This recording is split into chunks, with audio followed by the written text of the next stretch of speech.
नाही म्हणजे सखू दिसतेय सवाष्णी सारखी, पण नाहीये हा ती. नाही म्हणजे तुम्ही सगळ्या भ्रमात राहाल की 5 सवाष्णी झाल्या.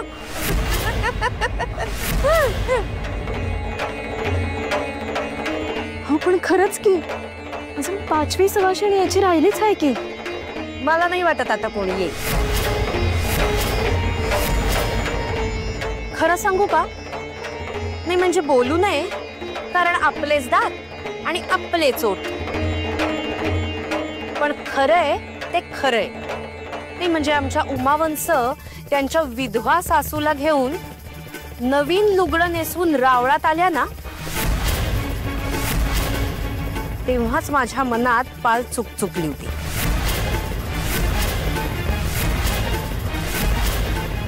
नाही म्हणजे शांताजी सगळ्यांनाच आवडतात, पण म्हणून देवाधर्माच्या कार्यात अशी रीत मोडून चालेल का सांगा मला.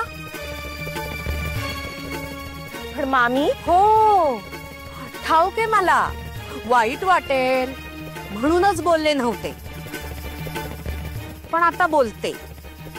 उमावंच चुकलंच आहे तुमचं. मला नाही वाटत तसं. तुमच्या वाटण्या न वाटण्यानं 5वी सवाष्ण येणार आहे का? व्हायचा तो अपशकुन झालाच ना.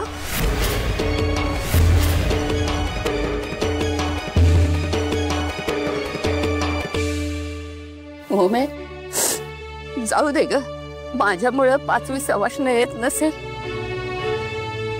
तर मीच जाते कशी. होयच ना बुडगे, तुझ्यामुळे काहीच नाही होत. मालकाजोबांनी समजा सिंडप दिलाय का हळदी कुंकवाला गेला तर तंग तोडी, म्हणून बायका घाबरून येत नाही. बुडगे मला काही नाही झालं.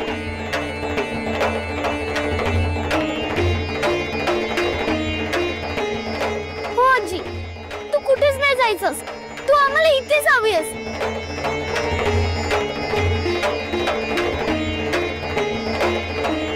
आजी तुम्ही थांबा, आम्हाला बी तुम्ही इतकंच पाहिजे. वय बरोबर आहे. मग माझं काहीच म्हणणं नाही. नाही म्हणजे मी काही वैरीण नाही आजींची. फक्त माझं असं म्हणणं आहे की 5वी सवाष्ण कुठून येणार आहे तेवढं फक्त मला सांगा. आणि ती नाही आली तर हे हळदी कुंकू कसं होणार आहे तेही सांगा.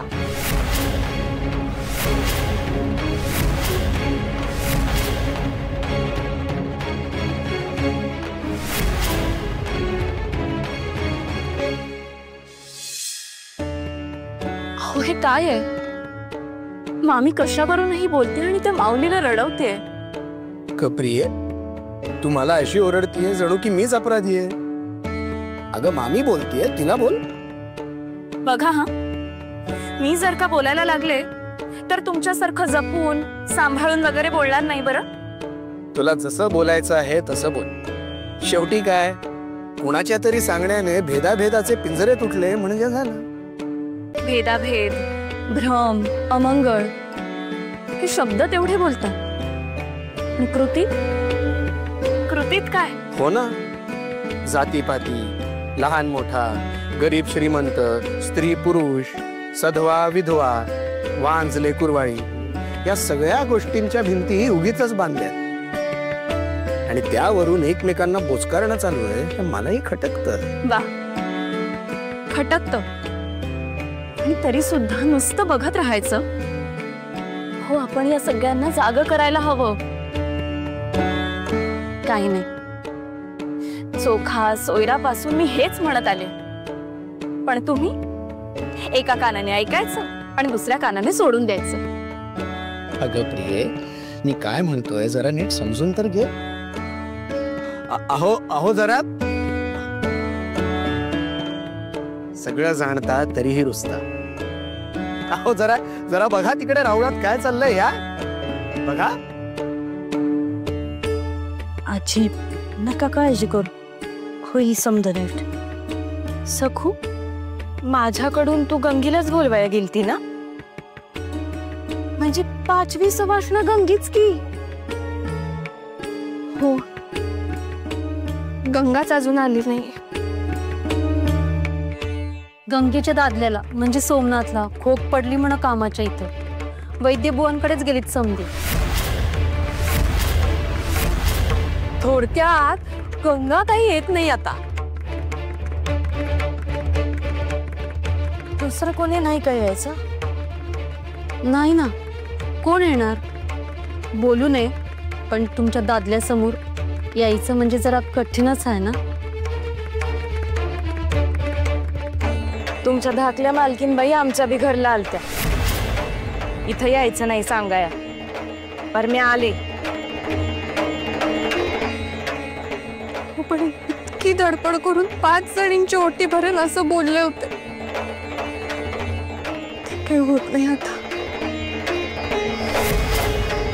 रडू नको सोमे, तो विठुराया बघतोय. तुम्ही सगळे एवढे मनापासून बोलताय म्हणजे तो नक्कीच धावून येईल.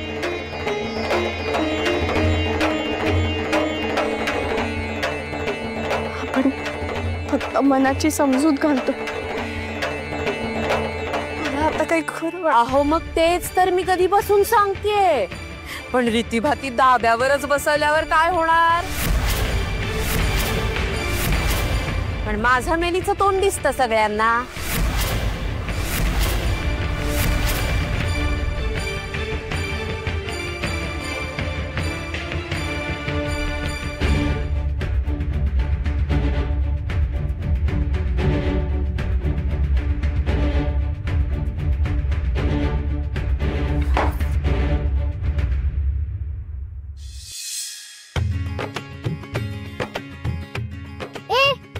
आता तू कुठे चाललायस? गंगा मावशीला नगं का आणायला? अरे पण सोमनाथ काकांना लागलं म्हणाली ना शकू मावशी. अगं पण बुवा आजोबांकडे बसेन की मी तिथं आणि गंगा मावशीला इथं पाठवेन. मामी उमायला कशी बोलते बघितलंस ना? तिला रडवलेलं मला नाही बघवत. मला पण नाही रे सहन होत. थांब, तू एकटं जाऊ नकोस, मी पण येते. तू एवढं सजून दिसून आहेस, तू कशा पायी येतेस धुळेत? अरे पण तू एकटा गेलास तर मला चैन नाही पडणार.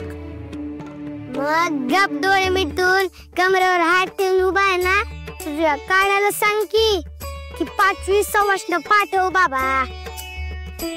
मी आलोच. किती आदर वाटतो रे मला तुझं पांडू.